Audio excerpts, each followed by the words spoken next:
What's going on, guys? Siobhan here, back with a new video, and today we'll be looking at the Logitech G305. I'll be doing an unboxing and review, and I just wanted to bring this. I know this is kind of an old mouse, came out in like 2018, but I wanted to give a review and unboxing because I haven't seen a lot of unboxing of the white one here on YouTube. So I just wanted to show you guys. This is like my first actual gaming mouse. I also wanted to tell my experience having it for around 2 days as well. So hope you guys enjoyed the video, and without any further ado, let's jump on to the unboxing.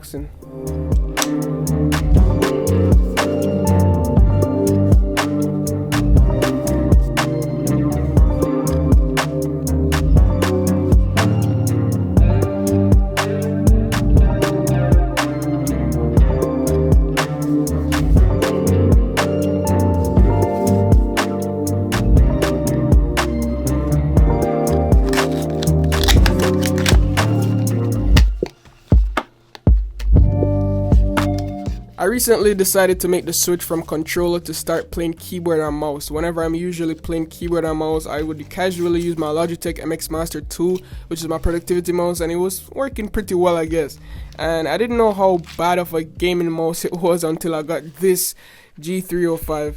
Now the Logitech G305 or G304 in some regions is currently the cheapest Logitech Lightspeed mouse based on the prices I've seen available. It takes the basic design of the Logitech G Pro, strips away everything but the necessities, and turns out to be a no-frills wireless gaming mouse, and it's pretty good. It uses Logitech's Hero 12K sensor for maximum battery life and sports a 1000 Hz polling rate for the same 1 millisecond response time as most wired mice. However, being a budget wireless mouse, what features does it sacrifice for the price? As it turns out, not many. Performance-wise, the Hero 12K, like many top optical sensors on the market these days, is almost flawless in terms of performance. Now during normal use and in-game, it tracks smoothly with no acceleration or skipping as far as I could tell, and there's no spinouts either. The mouse also has an endurance mode with a slower polling rate and thus response time, and the performance mode, which delivers the promised 1000 Hz polling rate and 1 millisecond response time, but that would cost you more battery life. The mouse is powered by an AA battery, though you can use a AAA with a converter or tinfoil.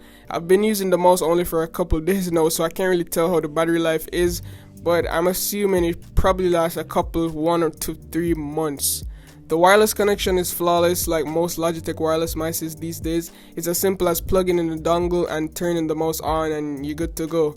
I didn't really test the range, but I never lost connection even in areas where there are a lot of devices using the 2.4 GHz band.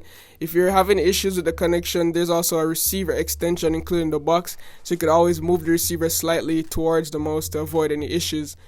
Now the G305 has an onboard memory, so it carries its settings from the Logitech gaming software. You can set up your DPI settings. There's actually 5 DPI settings, and it moves in increments of 50 DPI all the way up to 12,000 DPI, which is insane. The mouse feet are slanted at the edges and have like a fast glide out the box without any breaking in period, which is great. Well, in regards to shape and ergonomics and the buttons, the G305 uses the same shell as the Logitech G Pro Wireless or the G102 or 203.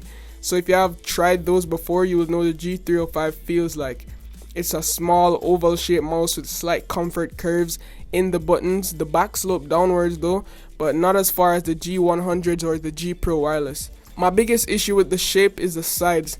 They bulge slightly outwards. This is okay on the left side where my thumb is, but slightly irritates my ring and pinky finger on the other side. It feels like it's always rubbing the mat, but that just might be a personal problem for me. The main 2 buttons feels exactly like the ones on the G Pro and are consistent and satisfying due to Logitech's using their priority metal spring tensionings on the buttons.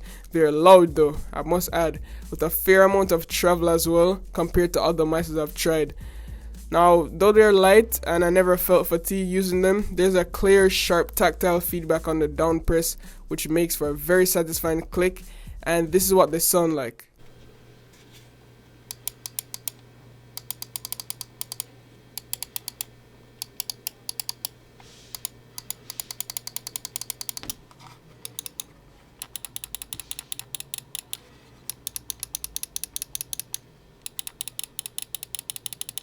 The The side buttons look the same as the ones on the G Pro but feel very different. The G305 doesn't feel mushy since it hits the solid end without any additional resistance, but they have a lot of travel though, which I must add. Now the mouse 4 button almost completely resides inside the shell before bottoming out.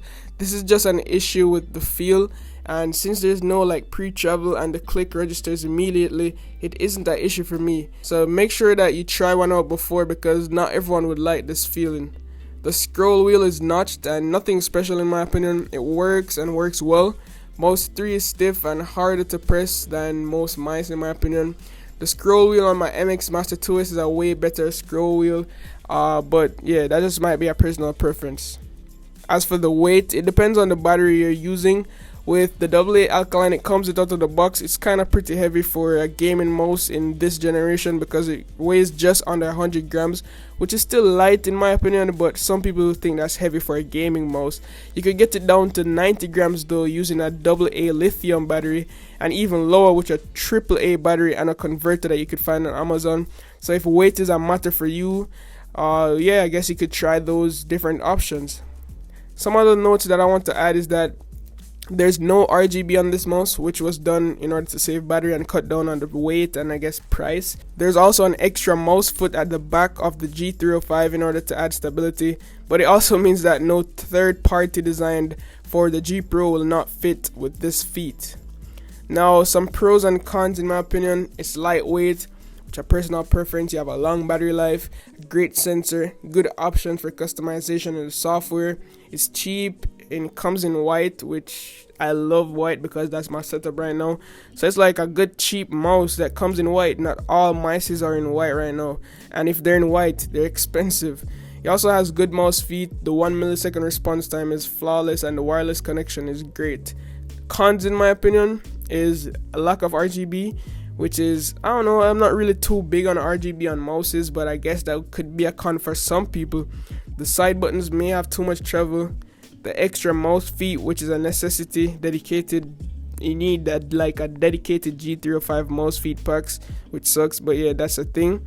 The clicks are kind of loud, and that's all the cons I could find. Now to wrap things up guys, I think this is a pretty good mouse for the price. It's like $50 in the US. I think it's definitely a steal, especially if it's just like your first mouse you're buying, first gaming mouse you want to test out, you want to test the waters, keyboard and mouse.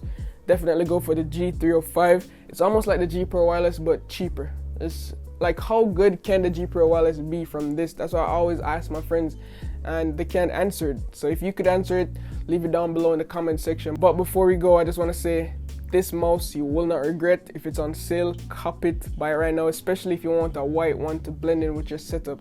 I'll leave links down below where you can find this mouse, and if I missed anything or you want to let me know something about this mouse or your favorite mouse, comment down below in the comments. If you want to see more peripheral videos like this on the channel, let me know as well. As always, love, peace, and tweaks.